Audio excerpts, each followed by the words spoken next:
What's going on, everybody? Welcome to another Tuesday here at Bliss. This is The Focus. I want to thank you all for tuning in. I want to welcome our guest, Patrick Smith. How's things going, sir? Not bad, not bad. It's a pleasure to be here. Happy to have you. Octavia's here.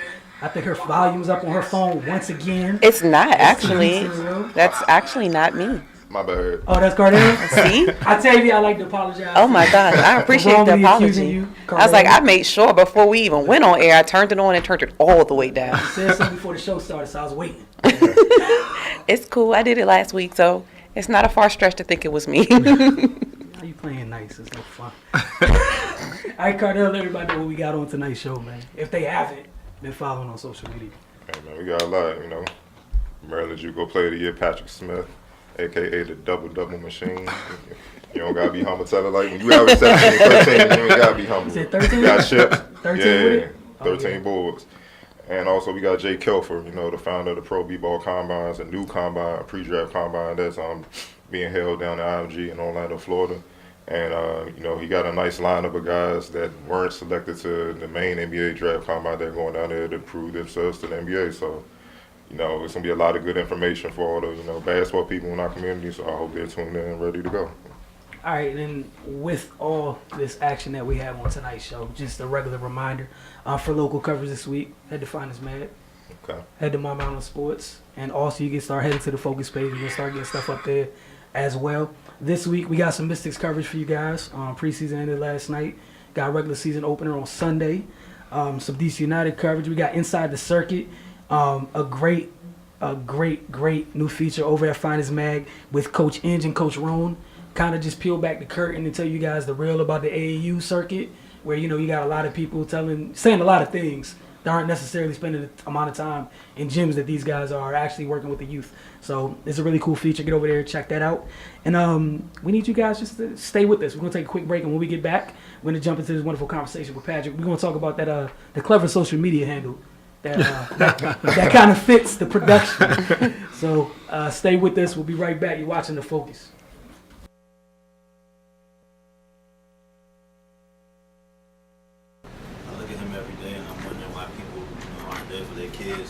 A lot of things like we have a shirt called Mind Yours. It looks like the universe on the shirt, and it just has like a small writing, Mind Yours. We have another t-shirt called The Made By. I got that on right now, got a hood on it. I feel like everything is man-made in this world.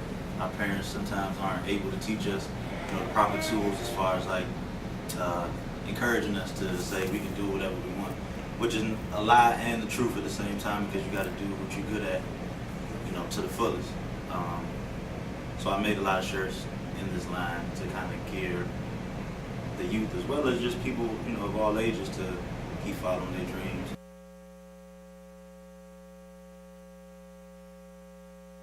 Welcome back to The Focus. As we said before, we have the Maryland JUCO Men's Player of the Year from Montgomery College, Patrick Smith. Welcome to the show, man. Thank you. It is an honor and a pleasure to be here. All right, man. Like I said, you were a double machine, man. As a freshman, you dominated same way. How was it coming in off your freshman season to this season, knowing that you were going to be a marked man, at the top of everybody's scouting report? Coach Bird, he definitely put it in my head that I got to be ready for double teams and going on the court the first couple games and not knowing anybody and just hearing people say, Who got Pat? And me not knowing any of them, and I was like, how do these dudes know my name? So it was something that Coach Bird told me was going to happen. And I guess the way we approached it was, no matter how much people plan for you, if you can outlast them, if you can stay at 100% for 40 minutes, then you're going to do what you do. Because if they can only stay at 100% for that 25 minutes and I'm still at 100% for those next 15 minutes, I'm gonna get mine, because mine is just all energy. Just you keep running, good things happen. So I guess the way we approached it was just getting the best shape as possible. We tried to expand my mid-range game a little bit, but it was mainly just get in the best shape that you can get in. Speaking of getting in the best shape, what was your regimen to get in the best shape? Man, I ran a whole half marathon last summer. Oh, goodness. I don't ever want to do that. That's about 13.6 miles. So it's just Everybody's like, oh gosh. I'm trying to get there, man. It's just a lot of running. You first start off with just 30 minutes straight, regardless of how far it is, 30 minutes straight, then bump it up to 45 minutes straight, then bump it up to an hour straight. And then that runner's high, they say it's fake, but it's real. Like you lose yourself in the running. I know basketball is different because the assistant coaches, they had some workout routines with bring the cones out, do some actual basketball drills so that way my body could get used to the stop and go of basketball. But for me, it was like if I could run for an hour and a half, 2 hours, there's no way I'm gonna get tired in 40 minutes. Okay. Like you said, you come from a winning program, you got a couple of championships under your belt with the individual dominance. How vital was Keith Bird to your development on and off the court? Man, Keith Bird, he's like that emotional rock. Like, like there's been plenty of times I've gone to his office, just sat and talked about class, talked about the schedule, talked about I'm tired, and just continually vented to him, and he's just been that emotional right, just always saying the right things, and just kind of always picking me up, and then on the court, I mean, he's an emotional rock, but I mean, I think every coach has that light switch, switch. That light switch where it's like, all right, now it's time to practice. So he's definitely 100% in the gym, and when it's playtime, it's playtime. He's a fun guy, but when it's time to work and it's time to get down to practice, he's definitely he's about it. So, he's about that. Yeah, he is about it. One thing I want you to speak on is how competitive the Maryland JUCO. Because I played a while back, like in 03, 04. Okay, so a lot of people see that as a dead end when they come out of high school if they don't get the offers they want. But when you get in it, you kind of realize like how good these dudes are across the country, and you like, whoa. And that's why I try to tell you, you playing against people that literally at all levels, D1, D2, D3, and you're really. And one thing I say, you kind of get what you don't get from all the other levels. You're literally fighting for your not just basketball survival, your school survival. Because after that, 2 years is up. If you don't have any offers and you need that to pay for your education, how you gonna do it unless you take out a lot of loans. So every second literally counts because you only have 2 years to prove yourself, and that's why you see a lot of, even in the NBA, you see a lot of former JUCO players. They got that edge to them, like they compete like, this may be my last game because that's how it is. Just talk about that, and just talk about how deep the Maryland JUCO is, because I don't think it get enough exposure in the area like it should. Yeah, even just talking to people this year, I think what's the guy's name from Hartford who's like a D1 transfer who came back? Micah. Yeah, Micah. There's so much talent here, and even if you look at some of the rosters, I mean, I'm guilty of it. I go and check out rosters of teams I'm going to play, So even if you go and check out rosters, you'll see people from all the way across the world. I think Hartford still got some people from like Australia or something. Like there's not just Maryland people that you're playing in the Maryland JUCO conference. So that's the first thing that you gotta like get out of your mind is that, if I play Maryland JUCO, I'm just gonna play these same dudes that I see at the playground every day, because that's not what's gonna happen. There are people from all over the world coming here because, like, schools can give scholarships and they willingly give out their scholarships to people. So you play in Maryland JUCO, you're playing against talent that you've never seen before, that you'll probably never see again in your life if you don't play in this level. And it's a challenge. It's a challenge. You got games back to back. You got games back to back Tuesday, Thursday. Then you got 2 games on the weekend. You got school. It's definitely a challenge. And these are some heavy hitters. Even as coming back as an older guy, I thought that he's gonna be some little 19-year-olds I could just rough around. But I mean, it's been plenty of nights I've been soaking in some Epsom salt. So, coming out of the house, what offers or interest did you have, and why did you just decide to take the JUCO route? I did not play basketball in high school. Oh wow! Listen, people, this is a testament. I did not play basketball in high school. Welcome to the club. We the same boy. Yeah, I was a choir boy. I did not play. I stayed after school every day and did the choir thing. And I went to Montgomery College for a semester before, and then I went and joined the military. So, and then coming back, every person in the military was saying, "You gotta try and play basketball. Like you gotta at least give it a shot." And I was like, "All right, I'm gonna go to Montgomery College," because I had already been like knowing that it's an excellent, just academic environment, I said, I'm going to go back to Montgomery College and looked on the website and was like, hey, when do y'all have y'all open gyms? Went to an open gym and now he's here. Met Keith Bird and met Coach Bird and got blessed to play with D'Angelo Vaughn last year. Got blessed to play with Chris Johnson this year. Just got blessed with like some great teammates. So that's amazing. Yeah. That's a hell of a story, man. Averaging 17, 13, then, that's serious business. That's just like, you can't just whatever. You was putting in work. But what is your mentality going into every game? Because that's hard to, maintain that focus every game when you tired, like you said, classwork. Yeah. You can be having personal issues, man. Sometimes your energy low, but you got to have a certain type of energy to have that. Oh, no doubt. Before every game, I watch a Dennis Rodman highlight. It makes sense. Before you play. Before every game, I watch a Dennis Rodman highlight because that's a guy who realistically, I know my skill level and I know like there are a lot of things I need to improve on to go, and get to the next level and to just improve myself as a basketball player. But Dennis Rodman to me was a guy who he knew what he could do. And he just said, I'm just going to do this to the best of my ability. I'm not going to like try and do extra stuff. I'm going to keep it simple.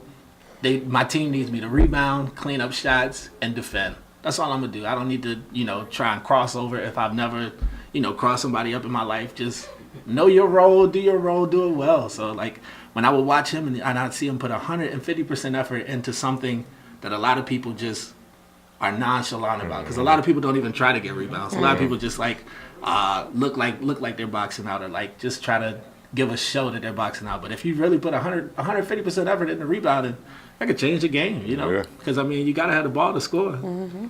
So. Okay. PG Community College. I got a nice little rivalry. Like, I cover Maryland JUCO all throughout the season. I go to a lot of gyms. When y'all play one another, it's like, especially when y'all on the road against one another, it's a different environment. Gyms usually packed. A lot of bragging rights. You could just tell, even y'all talking on the court, and the coaches want to win is intense, man. Just talk about that rivalry, especially the fact that, both of y'all been kind of, in the mix to win it. Yeah. That's what amped it up a little bit. It'd be different if one of y'all was terrible and one was good, but y'all have to go through each other to win the Maryland JUCO. Yeah. So talk about that rivalry. No doubt. I've got nothing but respect for PG Community College. Things might have worked out a little differently. I might have been at PG, but it's fun. I'm too old to get on Twitter and start talking smack. I'm too old to be on Instagram talking smack. But the atmosphere and the energy is definitely something you can feel when we're playing against PG. And I know a lot of my teammates. It's a game that really matters to them because some of the kids that went to their high schools, they're now playing for PG, and now they're playing for, and the teammates that I have, they're playing at MC. So it's a lot of. I'm too old for that, man. I'm too old for that. I'm trying to win every game. I don't need a rivalry to get me amped up for a game. I'm trying to win them all. So, but there's definitely some rivalry there, some tension. What are the offers you considering now? Because I got a lot of calls about you myself. I'm like, man, look, talk to his coach. I can't speak on that. They was definitely reaching out about you, but what offers are out there? And if you haven't came to a decision, when will you?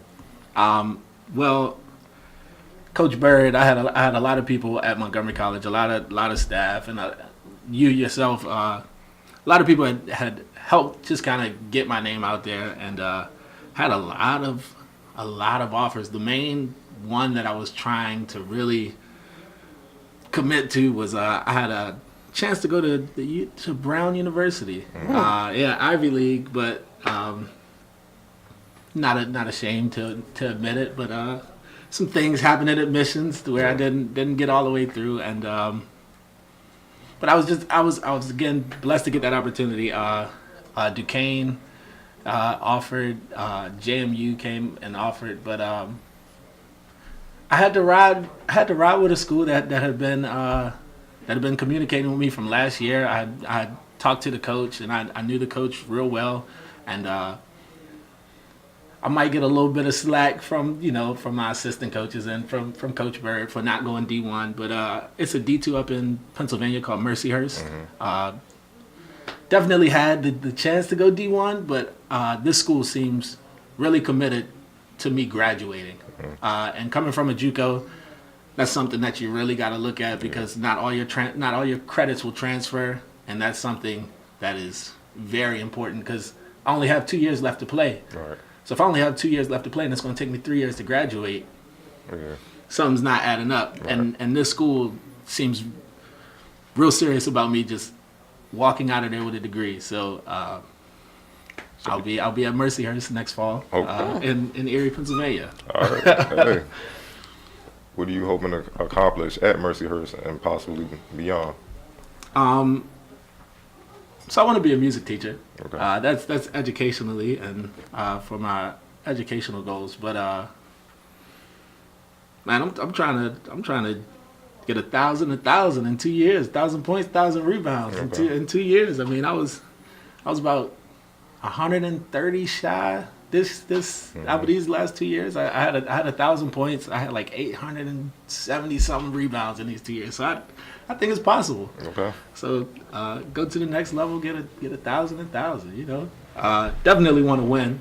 Right. Definitely want to win as much as possible. But we'll see what happens, man. I'm taking it day by day, man. Because taking it day by day. Never expected to be Maryland JUCO Player of the Year. So who knows? Who knows? We'll see what happens. Okay. I got questions. Yes, I have questions. All right, so you mentioned your military background. First of all, thank you for your service. Secondly, with that military background, how do you feel that it helped you with playing, high-level sports? Discipline, I can say that all the time. That's what I was thinking. It definitely helps with the discipline. However, there are so many egos that you're just not used to dealing with, and in the military, you don't do your job, you getting court-martialed or you're gone. There's some definite punishment, but here you kind of have to work with these 18, 19-year-olds that if they don't practice hard, they don't know the consequence. They can't see that opponent that's working harder than them. And you always say it like there's somebody else working harder than you, but they can't see it, so they don't have that discipline. And but the military discipline definitely helped me to go 100%. And I guess it helped with kind of motivation and like motivation techniques on how to motivate some of the guys that necessarily didn't like would fall down and like not be encouraged 100% of the time. So it definitely helped with the discipline, the motivation, and some workout regimens, some little boot camp regimens, All right, you mentioned you watch a Robin highlight before every game, and I imagine it gets you beyond hype as possible. What I guess a lot of players, it's easy to say who do you pattern your game after, but a lot of people try to be the best version of themselves, and you watch a lot and take a little bit from everybody. Who are some people's games you've watched and some of the things you've tried to take away from? I know we had this talk about Draymond Green before we got on Look, that's what's for you. That's what's nasty. I know we had this talk, but I really respect the energy he comes on the court with. I mean, I don't talk as much as him. I put my head down and be quiet. But I really try to match his intensity, like the defensive intensity, the way he goes after rebounds, and of course Robin. Like Robin is my guy. As crazy as he is, like he's one of those dudes that just, when you think about what he did, it was just one thing. And if you master one thing, like a lot of people think it has to be a jump shot, it has to be, I gotta jump the highest, or I gotta master my handles, but you could just really just be I'm gonna grab every rebound and get D1 looks. Like, as crazy as that sounds, like this just happened to me. Like because I can tell you right now, I'm not the greatest jump shooter, I'm not the greatest ball handler, but I will go get you the ball. Like, I will go get you the ball, and that means a lot. And that's just kind of what I saw in Dennis Rodman, and definitely what I what I tried to emulate. So Dennis Rodman, Draymond Green, that energy. It's that energy. Let's talk about the. but at your position, during your time, your 2 years, who's the best player you faced at your position? Got the tough questions over there. No, that's tough. But just being honest, it was not a Maryland JUCO player. It was it was Jamal Wise, my assistant coach. He would put me on the block and just muscle me, and I've never felt weaker in my life. Like he would just. Like, imagine trying to play defense with, like, house slippers on. And he would just back me down, straight muscle. I'd be like, what do you want me to do at this point? And, I don't know if y'all know Jamal Wise, but he could shoot, he could dribble. He's just kind of all around. So, he helped my game, and he was the greatest opponent that I faced. But in Maryland JUCO, in Maryland JUCO, I didn't play him, but we couldn't find an answer. I didn't check him one-on-one. Answer. I don't know what the Catonsville guard name is, but he lit the point guard. Us up. He's won the tournament. He lit us up the tournament. He lit us up when we played him in the regular season. Which one, the short guard? I know you're talking about. Man, he lit us up. That's the transfer from like Virginia Union some years ago. Oh man, he went off like that. Us up. I'm gonna be real. That's how they lost in the tournament. Yeah, he lit us up.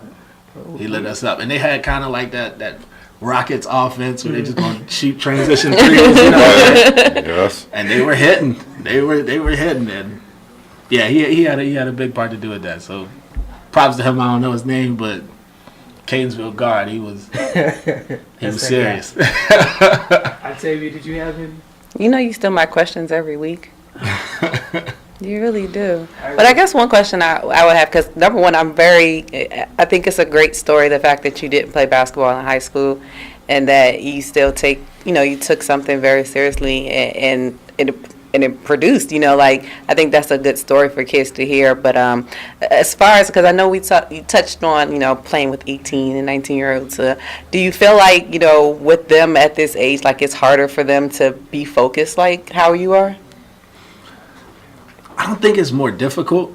I think it's just the atmosphere. Okay. You know what I'm saying? Because I was 18 and 19 in the military, but that boot camp atmosphere, you became serious, and I feel like over these past 2 years, the Montgomery College atmosphere is beginning to become that serious JUCO program, serious JUCO basketball, where like don't come here if you're not ready to work, So and I feel like that culture is being created there, and so I don't think it's more challenging, but I think it is definitely challenging to do it when you're not a part of something. But when you have that support system and when you have a team that's like, this is our goal, because as a captain, this is one of my like things I'm proud of.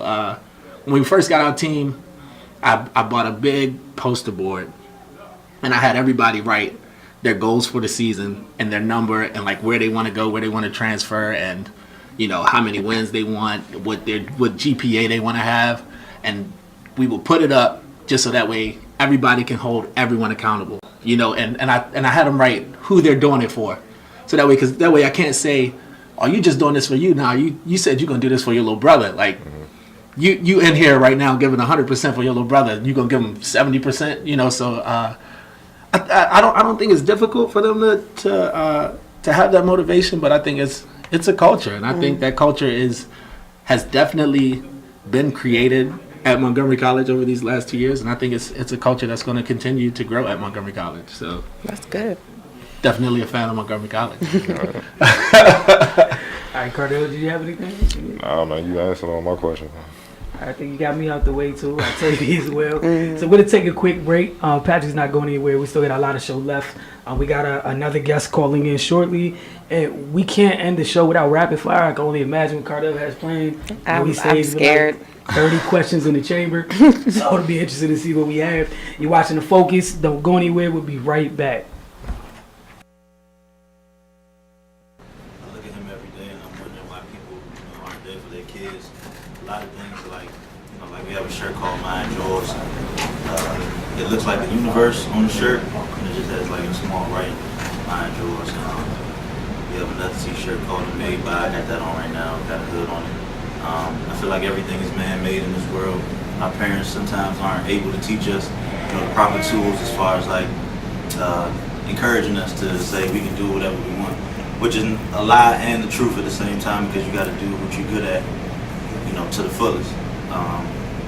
So I made a lot of shirts in this line to kind of gear the youth as well as just people, of all ages to keep following their dreams. As we said earlier, we have the Pro B-Ball Combine founder on, Jake Kelfer. What's going on, Jake? How we doing, you guys? Happy to be here. Hey, man. Glad to have you on. What was the mission behind starting the Combine? The mission behind starting the Combine was to give players, another opportunity. The NBA Combine is an incredible organization that I think does a fantastic job, and the NBA Combine is an incredible opportunity for players. Mm-hmm. But with the way that the NBA is going, with underclassmen being able to declare early, with more and more people entering the draft, we knew that there was another pool of players that needed to be seen. There's Portsmouth, there's the NBA Combine, and now we're looking to create another event, which is the Professional Basketball Combine. So that's kind of how it all got started. And now, a week before the event, we have an incredible group of talent. We have an incredible group of people that we've been working with, and we're really excited to see the opportunities that we can create for these young gentlemen. What went into IMG Academy being the host spot for the Combine? Yeah, IMG Academy it's an incredible facility. I've been there once before, and I knew immediately that I needed to get back out there. The people that work there are incredible. The staff is great, and I'm really excited to be back in sunny Florida. Okay. What is the process for a player to be selected to the Pro B-Ball Combine? Do you select them, or do they have to reach out and let you know that they want to come through? Like, how is that process? Yeah, so for the selection process, there's a couple of ways. For this being the first year of the Professional Basketball Combine, we accepted submissions. We reached out to colleges. We reached out to agents. We reached out to players. We did a little bit of everything to kind of, get this off the ball rolling, because we wanted to give everybody an opportunity.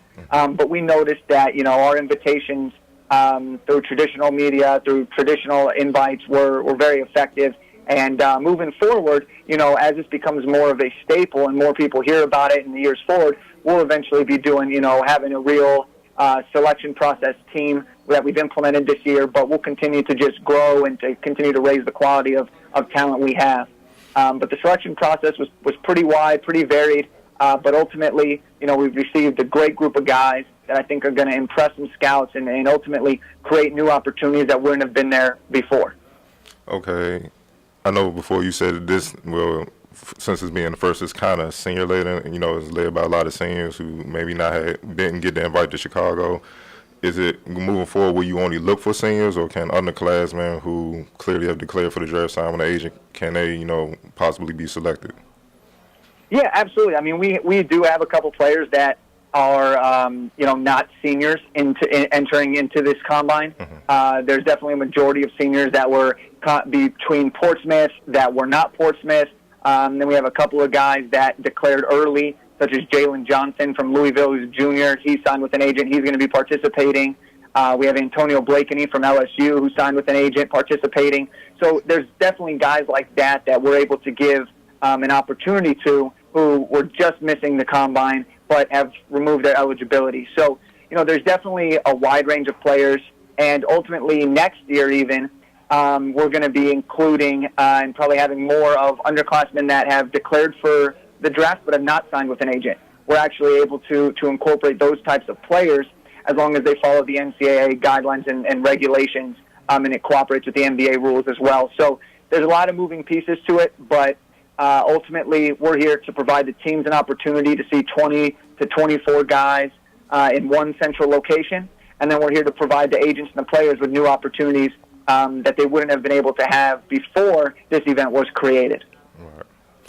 Can a player hurt their start with the underwhelming performances, or do you feel that, teams, GMs, and front offices kind of already have an idea what the player is about and they're just coming and just really meet them?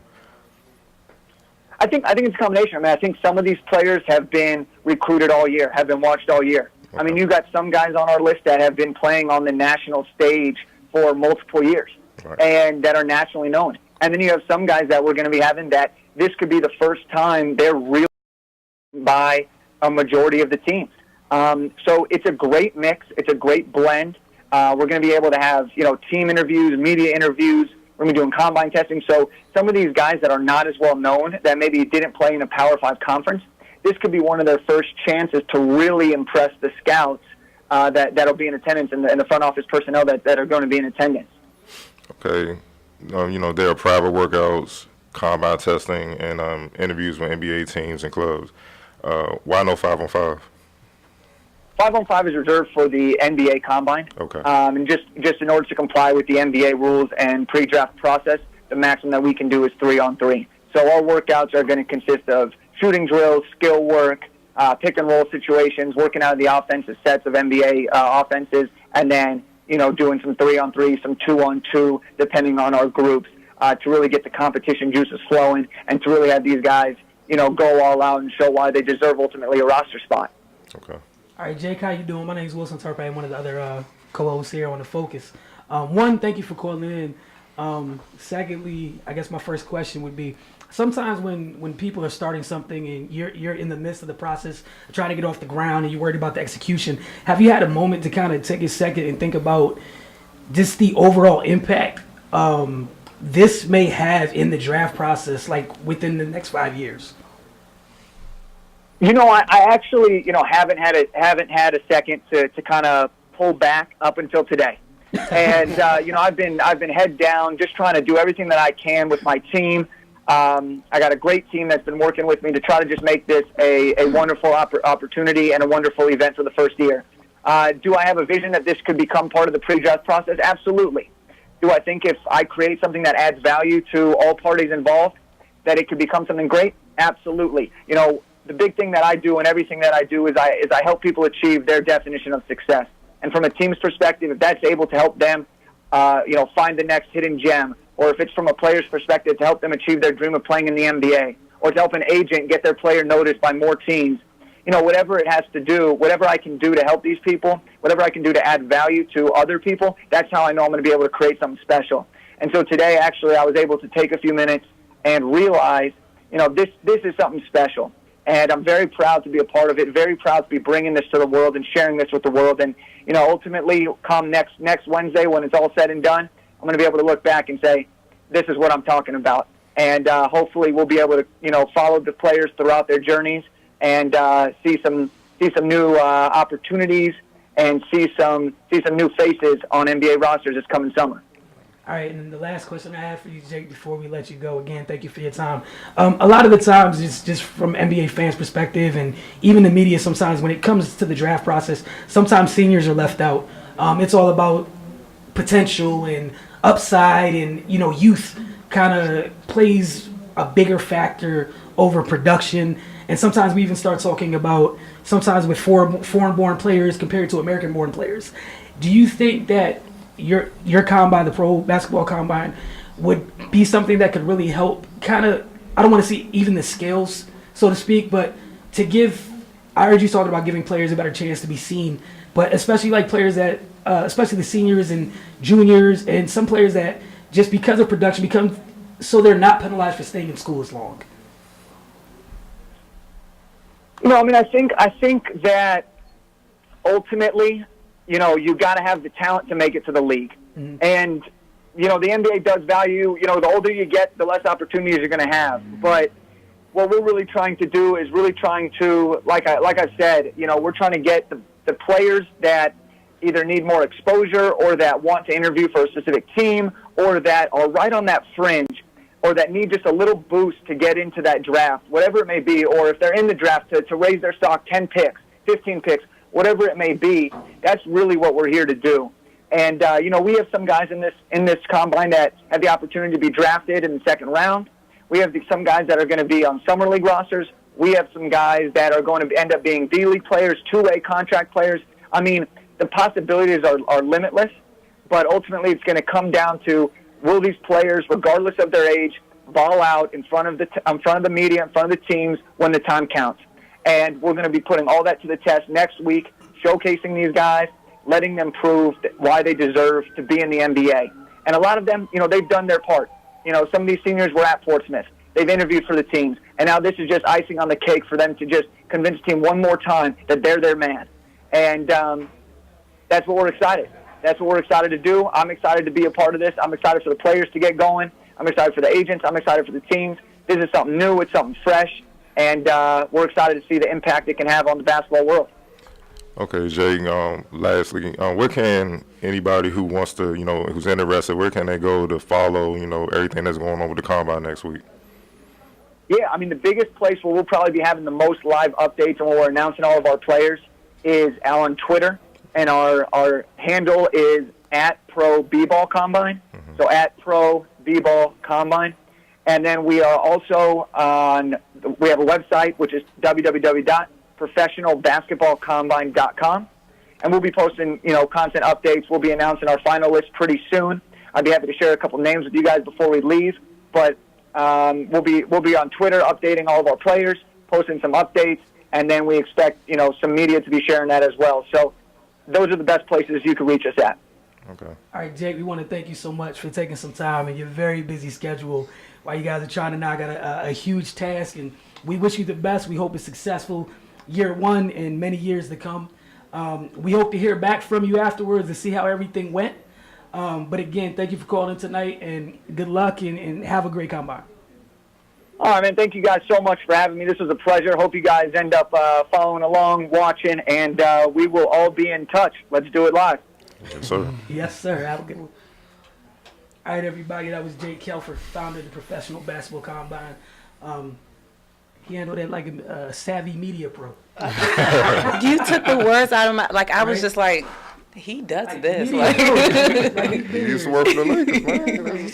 I was like, he does this. He got this down back. Hey, man, look. You can't just wake up and like, I'm going to start up. It don't work like that. I thought about it. I was like, you gotta have a resume or something. But yes, media pro, sir. Thank you so much for calling in. That leads us, I guess before we jump to rapid fire, just another reminder. Local coverage tonight. You can head over to finestmag.com, head over to mymonosports.com. And we got great content for you guys as always. And if you haven't done so already, follow us on, like the page on Facebook, the Focus page. Follow us on Twitter. Follow us on Instagram. Between Cardell and us over there, we got a lot of stuff going on a weekly basis. He's in like 9 places at once. We take a little slow. There's like a group of us, and it's one man. And I feel like he wins most weeks and most months out the year. But we're going to work together this year to provide you guys with outstanding Mystics coverage. We look forward to doing that for you guys this year. It's the 20th anniversary for the team being in the league. Mm-hmm. So we can't wait for that. And again, that's going to be available both at Finest Mag. It's going to be available over at My Sports. You're going to see Mystics coverage here as well as on the Focus page. So we look forward to all of that. Regular season opener is on Sunday. And I mean, without further ado, the floor is yours. I try to put it off as much as I can. This is the fun part. Here you go. Rubs hands like Birdman. Here we go. This doesn't help. Hey, man. First question. The judge called out new USF coach Charlie Strong after a couple players' arrests, saying that, he needs to fix that program and hold a better standard. Even though he just got the job, he didn't recruit these guys. They were there. Was that fair or foul? We're gonna start with the Whoa. Yeah, guest always goes first. Oh, yeah. By the way, the guest goes first. I think it's fair. I mean, because you said he called him out for resting players, right? Yeah, but he just got the job this spring. It's fair. It's fair. It's fair. Fair. Definitely fair. Definitely fair. Okay. Definitely fair. I'm gonna leave it there. Okay, so wait, you said arresting or resting? No. I'm sorry, I just want to make sure. The players that he just got the job, the players that were already on the roster from last season, when he wasn't coach, got arrested in the off season, and she called him out, saying you need to establish a better culture with the team. He just got there. Oh, that's what I make sure you said arrested. Okay, yeah. I definitely think it's fair. I understand that he just got there, but you always gotta you gotta start at the top. it comes down to having a standard. Yes, of course he didn't pick these players, but he still has the authority to tell them what they need to do in order to still be a player there. So I mean, it's a little harsh because, like you said, he did just get there. He probably hasn't put everything that he wants to put in place yet. But it's a wake up. It's a daily reminder, like, these are people that are a part of a program that you're in charge of. So you do have to feel some type of responsibility when it comes down to it. But, I mean, it would be nice to give him a little bit more time to do so. But, I mean, I definitely think it's fair for her to at least acknowledge it and say, hey, this is something that you may really want to work on, because it's not a good look for the school, the players, the coaches, the families, the fans, the alumni, everybody. So, I think it's fair. I'm gonna stand alone. I'm probably going 5 because I want to know where was this during when the last coach was in charge. Where was this? Because those his players that he recruited. Was he gone when they got arrested though? Who? Was the previous coach gone when they got arrested? Yeah, Charlie Strong just got hired. He just took over. So if you just took over, we know in sports it's not your team until you get your first recruit. That's true.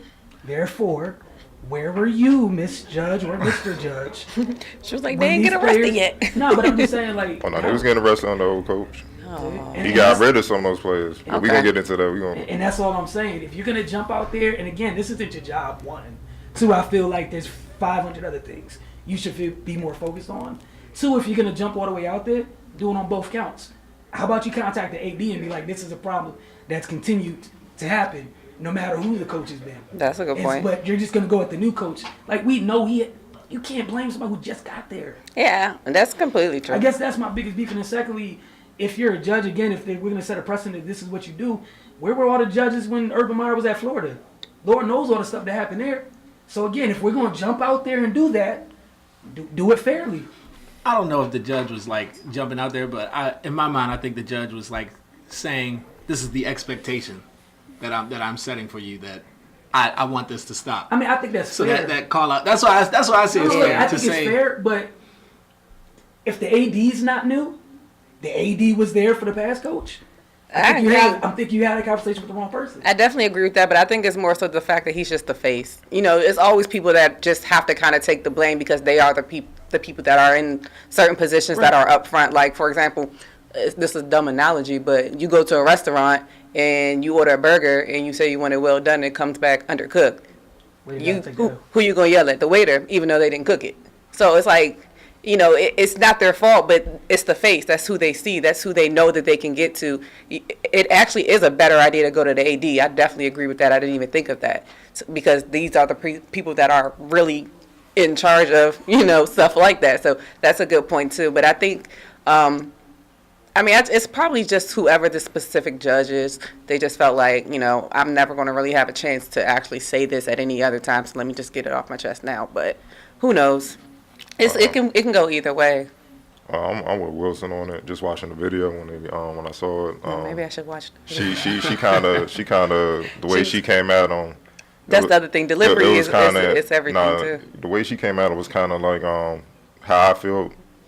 This was her moment to kind of put her name out there, so she can kind of get recognized and everything. It was a cheap shot, like I said. I think he's only been on the job a few weeks. Oh, okay. You can't possibly know what these kids are, going to do right now. You just meeting these kids. You don't even know who they are. So how can you really get a judge? Get a feel for their character. And when he came in, the guys who had a reputation for that, he pretty much told them, "You're gone."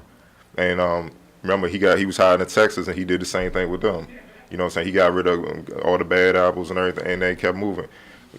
One thing about that whole situation was, I don't like playing the race card, but that was really evident in that. It was white judge lady, and this a new African woman. Here, yes. But the way she just, that didn't sit well with me. And like he said, you gotta give a coach time. You can't just jump on him when he just getting a job. And the thing I'm getting tired of across the board in society, we give kids too much rope. It's like it's always an excuse. He's too young. Like, no, know better. When you know better, you can comprehend. You know what I'm saying? So if you do this, you're gonna get arrested. If you smoke this, you're gonna get drug tested. You're gonna get kicked off the team. The consequences. Now, if you refuse to do it, this is when you you know, suffer the consequences, and you learn how it is to be an adult. Some people gotta learn the hard way. It is what it is. It's not. That's just the world. So for her to come that strong, especially, I can see if he'd been there for a couple years and it's still going on. Yeah, come with it, but not now. You know, so. I'm gonna go watch the video later, guys. Yeah, so, yeah. Because that's a good point. Because delivery is everything. Because you know, if at first it sounded like it could have just been like, hey, you know, like this is something that's going on. Maybe you want to look into it. But if it comes off as like I'm looking down on you, like, hey, you're not doing your job, like you know, neck rolls and all types of stuff. That's a little bit different. You could look at Strong. You could look at Strong. He was just there on behalf of the player, just you know, and you could just tell when she came at him, he was caught off guard. He was like, "What?" You know, like, and come on, man, it's just. Yeah, I'm gonna put a pin in that. I'm gonna watch that later. Okay. Kurt Schilling said he believes the Orioles' Adam Jones is lying about the racial taunts from the Red Sox fans last week. What are your thoughts on that?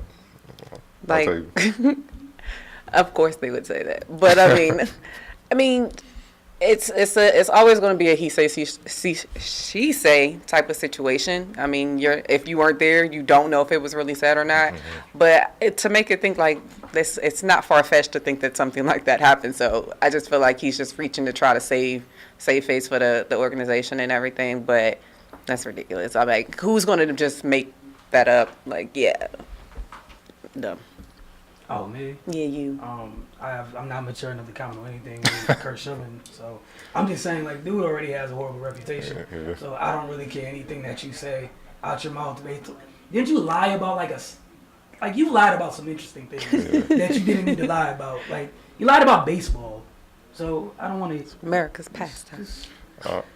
Stop it. When it comes to Kurt Schilling, I'm gonna use him as an example across the board. You know. I gotta bring the race car back out. White people, stop telling us what racism is and what is racist and what isn't. You are not us. You know, I'm tired of that. Like, stop. You know, if I go out here and get pulled over by the cops for no reason, that's racist. That's racism at its finest. You know what I'm saying? Don't drive past and be like, oh, you're just overblowing the situation. No, because would he have checked me if I was a different or lighter? You know what I'm saying? So stop saying that. You weren't even there. Mm-hmm. And the fact that the organization came out and apologized, the Red Sox players came out and felt bad and spoke on behalf, that tells you they heard it too. Why do that?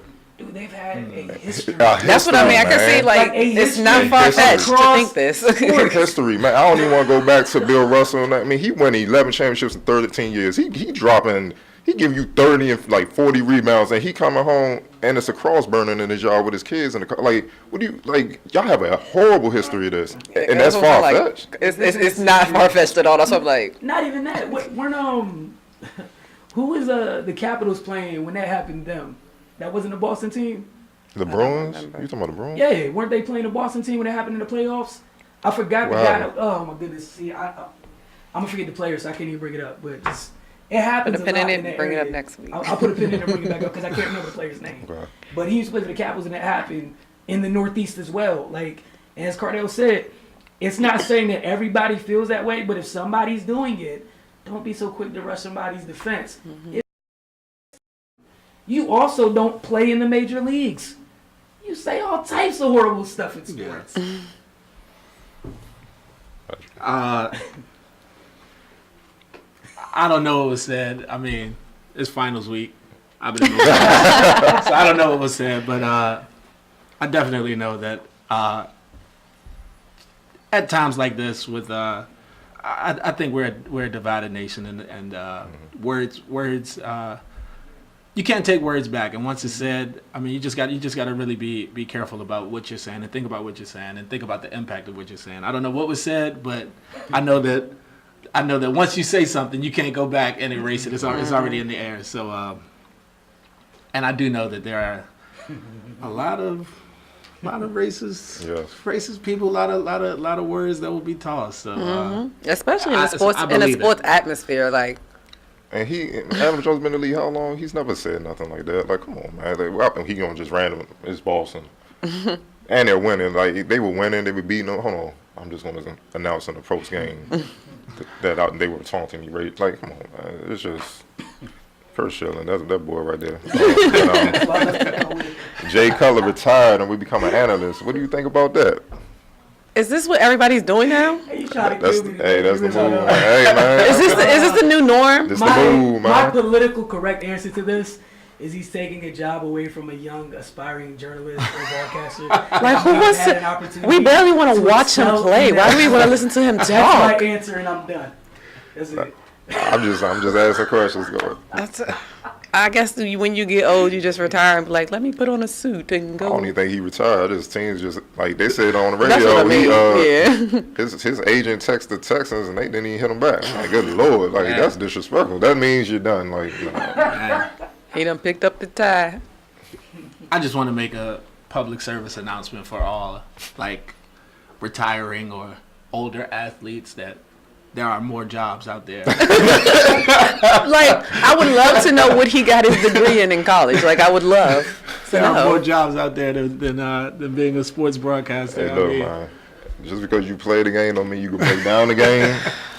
And just because you didn't play the game don't mean you can't break down You the game. can't, like, everybody can't color commentate. Like, you can't do play-by-play analysis at the drop of a hat. Like, Yeah. A lot of people freeze up when the camera's on. They be like, you realize they got them certain people. Like, when you watch the game, you got one that's kind of like giving you play-by-play stuff, and then you got the other that like maybe analyze something that just happened or talk about something else. Like, they're both not sitting there going back and forth the whole time. Like, it's. I just wish, like, I mean, if he has a degree in it, maybe. I'll check it I'm proud out. of my answer, and I stand by it. I'll check it out later. I'll put a pin in that too. okay. Please don't check it out. Kentucky Wildcats, Mr. Calipari, and received a commitment from five-star wing Kevin Knox. Kentucky now has, they're in the running for Muhammad Ball, but Kentucky has they have about 6 5-star recruits. And that includes if Diallo comes back, who's in the draft, he's testing the waters. But if he come out, they have 5-star, meaning all 6 of them are pretty much in this class in the top 30 in the country. 6 guys. Okay. And they haven't got Bomber yet, and he's top 3, so there's a chance they might get him. So if they get Bomber, with everything they do have, this is a championship or bust for the Wildcats. Yes. That's a resounding yes. Like, we talked about this, a couple weeks ago? Yes. Yes. Like, It's gotta go it all has to happen. Like, So if they don't win, we looking at Cal like I are you will the never coach? wear blue again. Like, get out of They here. don't win, y'all gonna finally join me on my couch where I've been looking at Cal. Pending any injuries. Pending Okay. any injuries. Okay, yeah. Yeah. Of course. They healthy and ready? Okay. Yeah, They got him yeah. win with that Yeah. Mills Town. Okay, I got you. Man, they better. It's not just win. Like, I want to see some Man, numbers. they job like an NBA expansion team But this is what now, I'm saying. man. Like, Seriously. that's a D-League team against college teams. I want to see numbers. I can't even say It's they're a not even- D-League team because really Is that the sport? talent, Was that some of at those dudes, least a couple of them top dudes gonna be five? franchise players at least. Is So Knox the dude who turned down money? turn that Who's the money. dude who turned down 1.9 from China to go to school? That was Ferguson. Okay.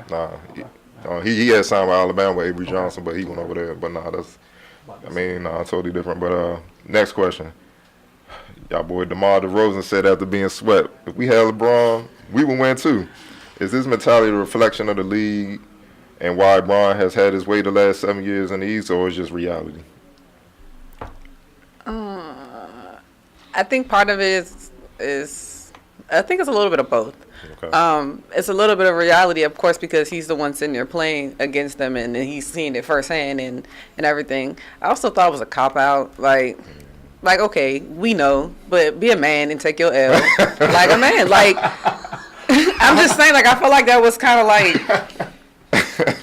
if I was like his girlfriend or something, I'd be like, ugh. Like, you just gonna talk, like, really? Like we know, like, have that, to me, just have that edge, like, yeah, okay, he got us, he won, take your L as a man, but don't be like, I mean, if we would have had him too. Yeah, that sounds so weak, man. That's what I mean, like, it sounds super weak, but I mean, it is a little bit of both. It's a reality because they basically put him out every year. So, I mean, and now you got Kyle Lowry out here talking about testing the waters and leaving and stuff, opting out of his final year. So I think they welcome him leaving. Let's yeah, be for real. but I think part of it is him thinking that too, though. Honestly, I think because, like, and most of the time, like, we all think about, like, he doesn't really show all the way up in the playoffs. So Yeah, he don't. I think part of it, like if he gets real with himself, he might like maybe I'm not the best fit here for me and for them. I think they, I got a question coming up, but I think they see that too, because pretty much that's why I had no faith in they would win. It was just like. I know, man. I thought they would get at least one though. But you see, that's the motherly instinct. You trying to be all that. Like, me and Mary was like, it's over. Tried. And the reason why I said it was over, don't think they not looking at the Warriors, man. They looking at each other. Oh, we gotta win because they don't want to get nobody an edge. They both of them trying to rest the same amount of time. They know what time it is. Like, no, we don't want to play extra game. The Steph KD roll an ankle, and it's like, oh my god, so because ain't nobody trying to hear all that. It's true, just so they just trying to get them up out of there and keep it moving. But to me, it was just weak, man. When you competitive, man, it's kind of like you playing Jordan or Shaq and Kobe.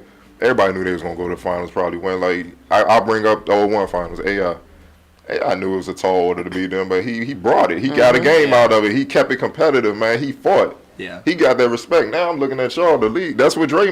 We gonna get to that, but it's like you looking at those guys, and it's like, man, y'all heart kind of pump Kool-Aid out here. I don't know, man. But I don't think that's a league thing. I mean, you wouldn't hear Isaiah Thomas say that.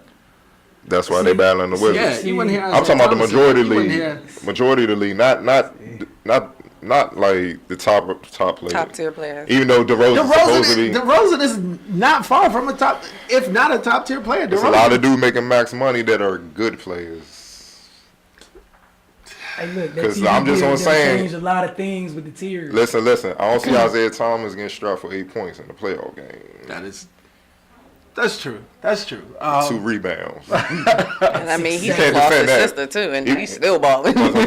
At 6'7" with dumb bounce. Yeah. What'd you say about the rebounding? Was a what thing? It's all about heart, man. Okay. Heart and effort. All right, and I rest my case. I'm done. And you don't have Lowry. You got the look, green light, and you look, only take I'm done 8 right shots. there off that. You answered everything I need for the Raptors. I hear what and you're that's why I saying. didn't think they were going to get a game. But No. I don't think it's a league mentality. I don't think. Majority of the league, you don't think they just like LeBron? We can't beat him. I don't think it's a league mentality.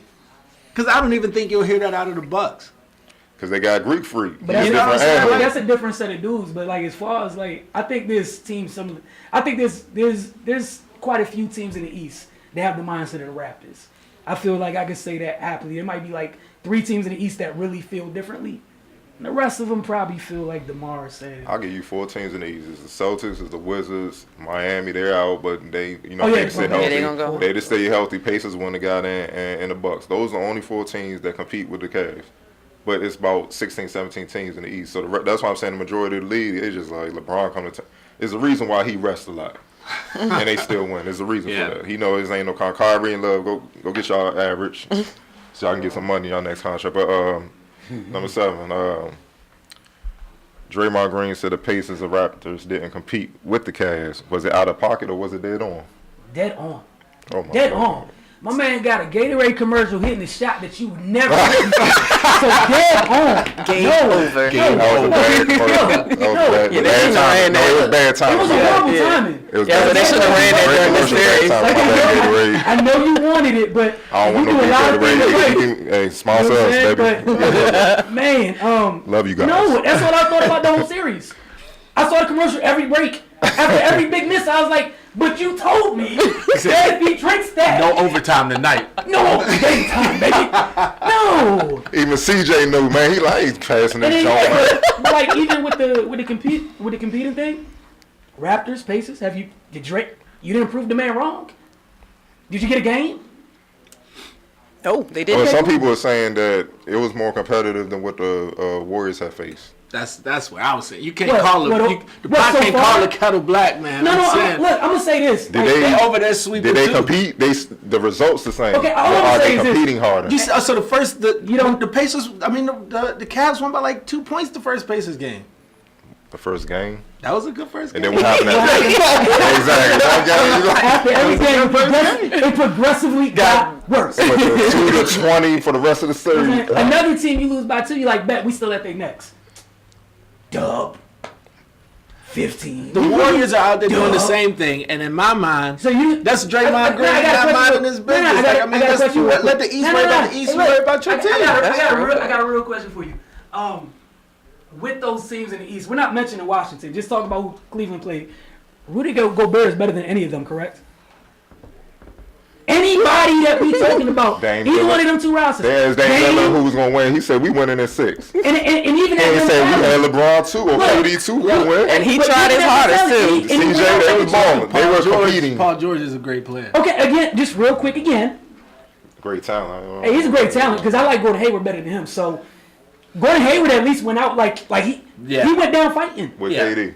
You see what I'm saying? They competed. And against the battle, like every time they screen rolled, he was against a great defender. Like what you said. And he fought. You lost to Catonsville, little guard went off. Y'all competed. Y'all didn't just, man, this dude giving us 30, man, we just going to lose by 50. Y'all competed. It's a Like, difference. That's what we seeing in the East. And Utah even continued to fight back. Even they knew, like, it's at the back of your head, like, they got too much firepower, but they kept fighting.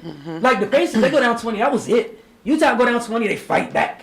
Then the league go back to 15. But they closed the gap. You had to fight back to close They the gap. didn't close the gap like to where it was like this is a game. No.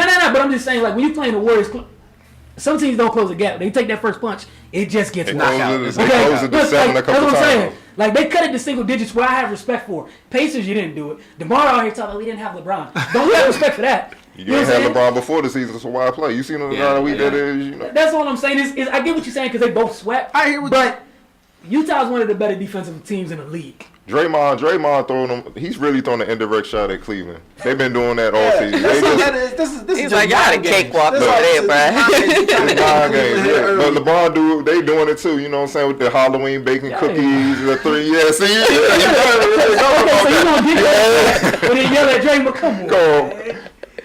They go all right. LeBron didn't say it's not the same thing. Look. How do you? Who thinks about trolling people on Halloween? And you want to chill. With cookie Hey, 3-1 cookies. Come on, man.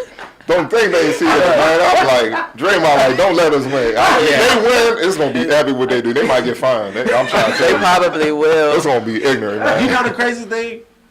None of them are going to get fined but Draymond.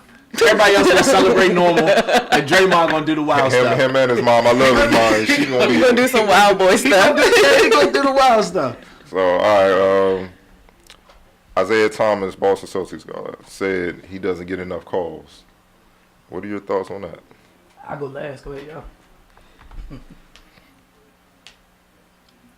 y'all. I like Isaiah Thomas. I love the way he plays. But just as in general for the whole NBA, I think everybody gets a little bit too many calls. So that's just. So you saying no, In politically general, regular is soft. Go ahead, say it. Just say it, man. It's a little soft. Thank you, man. It's a little soft. It's a little soft because I feel like you run in there and just flail your arms expecting to get a foul without. LeBron is guilty of it too. I love LeBron. Draymond. Everybody in the league is guilty of it. Just play your game. Like this whole playing to get a call. I'm not too much of a fan of that. Like a guy that's everybody says the MVP on the Houston Rockets. He's the master. Yeah, because it's. When that whistle don't blow, things get interesting. Yeah. So I'm not. It's a turnover. The turnovers add up. Not to hate, just simply stating a fact. Things get interesting. Yeah, I definitely think it's a cop out too. I think that he has had such success this year that I feel like part of it is probably a little bit of his ego. I think he feels like he's in that top tier player now where he just expects to get calls like how everybody else expects to get calls. Like because you're LeBron or because you're whoever that you get those calls. That's what they say. So I think he kind of is a little bit in that area. And then I think he tries to, I think sometimes he leans on the fact that he's small and then sometimes he doesn't. Like I think he used it when it works best for him. So in a situation like that, he's like, I'm small. Of course they're going to, hit me. I should be getting more calls. But, other times he's like, yeah, I'm small, but I'm out here bodying people and I'm doing all this other stuff. So it's like you can't have it both ways.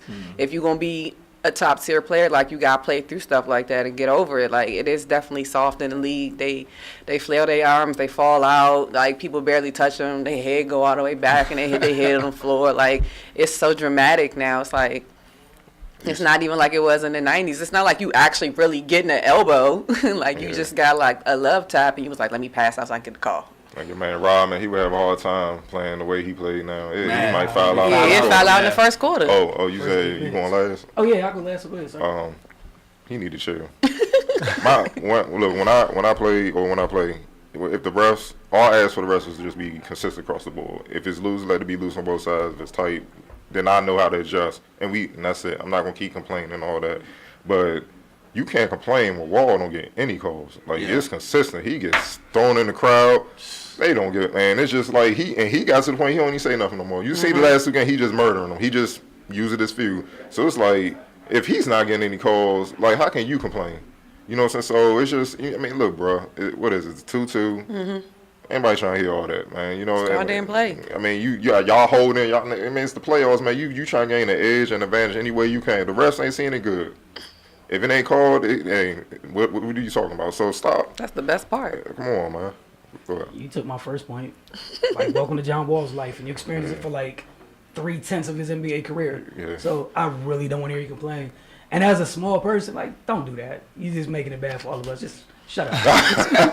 just shut up, dog. Like, again, once you make that, again, in my mind at least, you make that decision to go below the foul line. Shut up. That's what I mean. You don't have to go. There's many different shots you can use. You choose to keep going. Once you keep going, you take whatever L comes your way. They're not going to call everything for you because you keep going down there. Hey, I went through his whole career. You ain't get every whistle.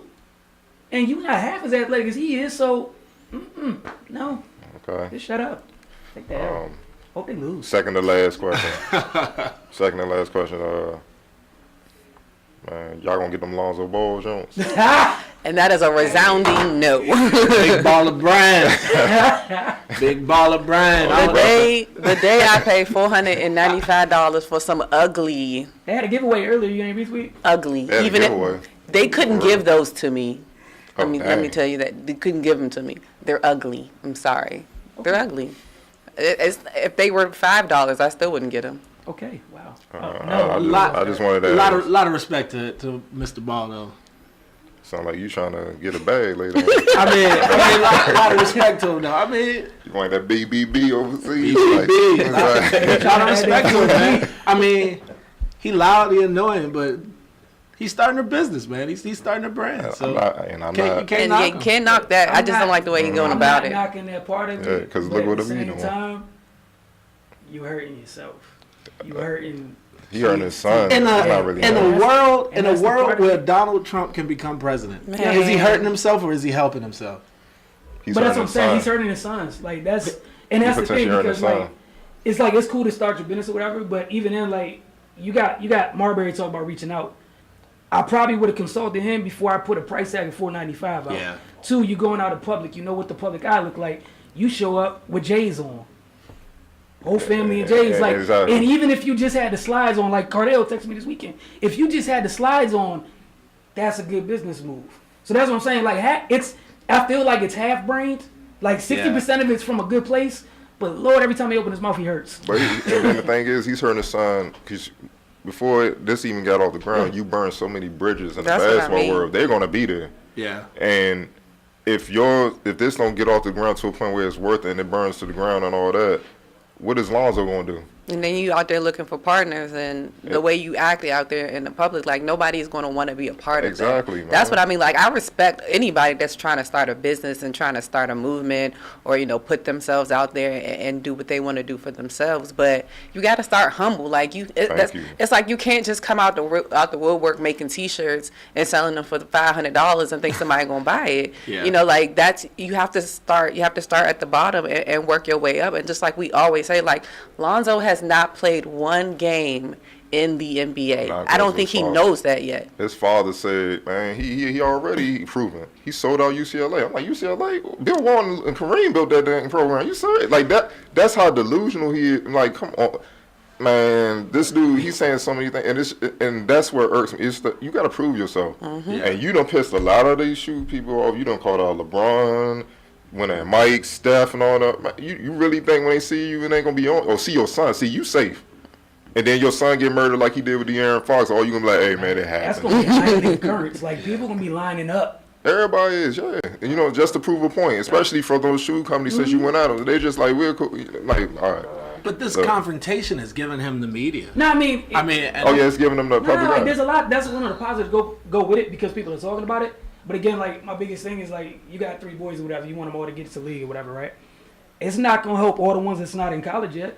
Yeah. Because even when you get on teams, you talk about, you know what I'm saying, younger teammates or whatever. That's not a fun environment to go into right now. You're not even thinking about that. Yeah. Your teammates not going to want you around. Or getting a high school coach fired because he sat them down, you know, and he trying to like. I was I ain't gonna say gonna that's the fire other her. thing because they always, when we have coaches in here, they always talk about the dynamic between, you know, the coaching staff and then the parents. Like a lot of coaches are not going to want to deal with that, especially if he continues to go forward with this and to go the same way. Like you said, like his other son's not in college yet, you know, like who's going to want to recruit that? Who's going to want to have to see that every day, have to deal with him every day? And then even if something, like say his shoes do take off, his head's going to get even bigger.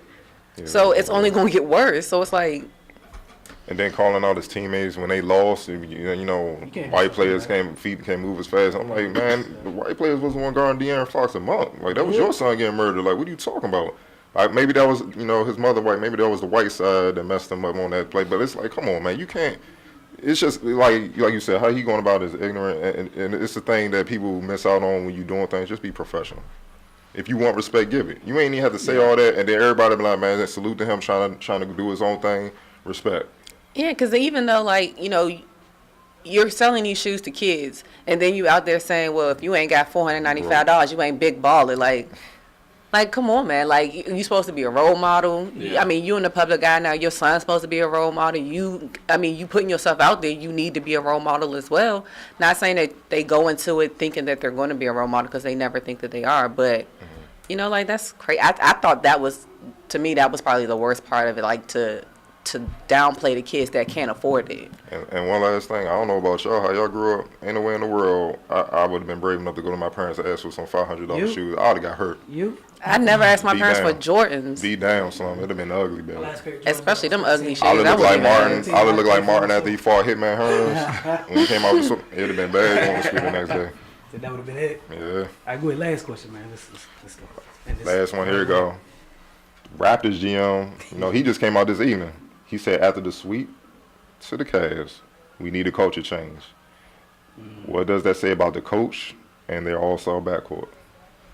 Bye-bye.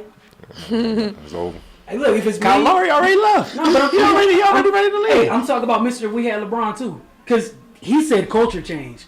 He heard that loud and clear, because he didn't say personnel. He said culture.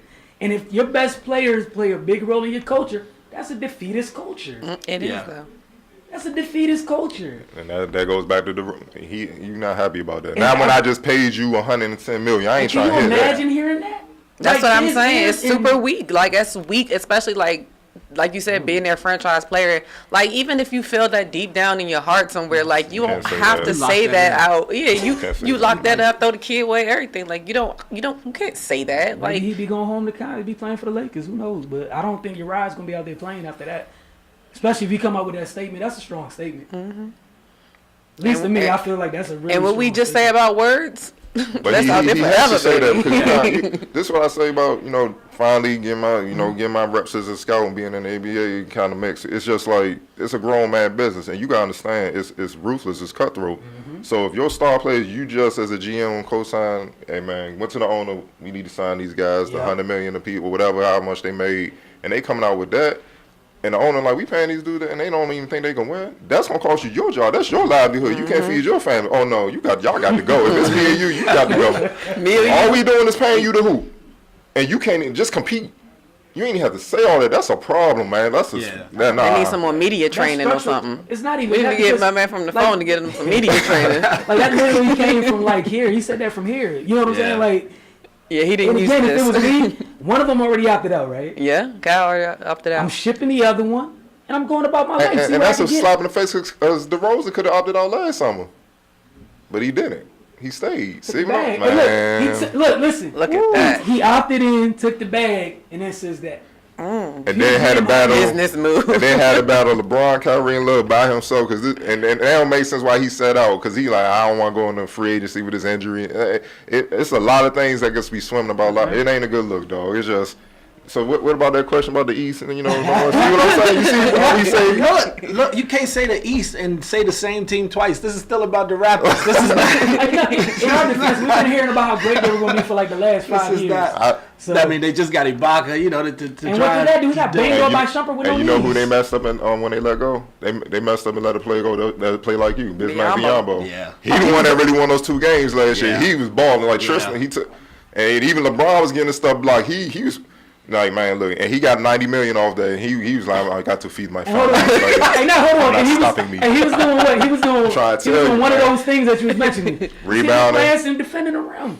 Beating LeBron at the That's rim, it. no fear. And you saw that fed off. They was You competing. said, know what? No fear. And now that's all you left with. It's fear. It's fear. People tremble. Except for one dude, Valanciunas was trying to hoop, man. I ain't gonna lie. He was throwing elbows. He was mad. He was just like, I'm here by myself, man. Like, He's, hey, look, he like, GM, I'm working. You see me, right? yeah. Like, don't get rid of me. Hey, they don't want Let me help. stay. He can come to the Wizards, help, hey, strengthen that Hey, front line. Come on. That But right there would be a piece. Hey. But we want to thank everybody for tuning in tonight. Patrick, thank you so much for coming through, man. We wish you Thank you all for nothing the but opportunity. success in the future. Please continue to check in with us. Let us know how No everything doubt, goes, no man. doubt. I hope you get that 1,000. I'm Definitely. not gonna forget that because those numbers is. stay in the gym with Wise, you will. This Yeah, summer. no, Stay in the no gym with doubt, Wise. no doubt. Man said house slippers on. And he was just sliding me like. Don't wear no BBBs. You're gonna get slid even worse, man. House slippers might have more traction. We're gonna see y'all not next week. We're gonna see y'all in 2 weeks. Okay. We'll be live again in 2 weeks. It's like graduation central. So Yeah. I'll be next week's on me. I'll be going next week. Gotta go see my brother graduate. So I'll be going. Congratulations. Gotta That's a yeah, big deal. congratulations to him, man. PhD and such. So good for Oh, him. wow. Man. Ooh, geez. See y'all in 2 weeks. I can't wait for that show. I know we got some fire planned for you guys. A lot's gonna have happen by then. Gonna have some updated Mystic stuff. Gonna have some updated DC United. I can't wait to see the next time Coach Rowan and Coach Inns check in. So as always, man, follow us here at the Focus. Thank you for watching here at Blizzard FM and DC TV. We'll see you guys in 2 weeks.